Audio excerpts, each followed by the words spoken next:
شعبه معارف شهر ترسونزاده با مقصد عملی نمودن برنامه دولتی رشد ساحه تربیت تا مکتبی در جمهوری تاجیکستان تدبیرهای زیادی را راه اندازی نموده است.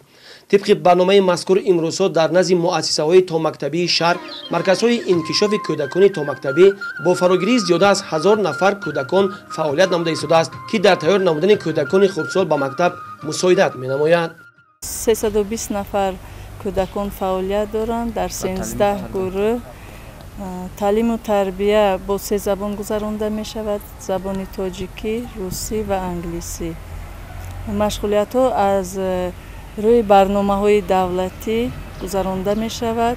وظیفه اساسی مربیان پیش از همه صلاحیت نو گذراندن مشغولیت ها با کودکان تربیت نمودن حس وطن دوستی، مهنت دوستی، انسان دوستی.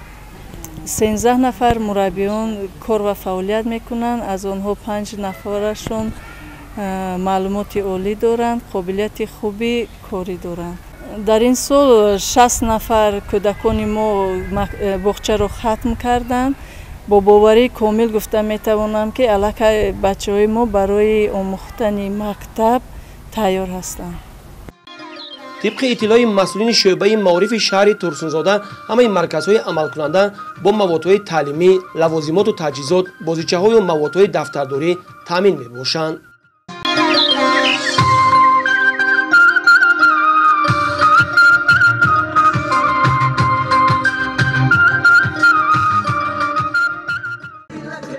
باید گفت که در شهر ترسونزاده 50 مؤسسه تا مکتبی خوب فعالیت می‌نمایند. امروز در این مؤسسه‌های تا مکتبی تمام شرایط‌های ضروری برای استراحت و شغل‌های مفید مهیا بودند. کودکان در اینجا از جهت ذهنی و جسمانی سعی خلق می‌یابند.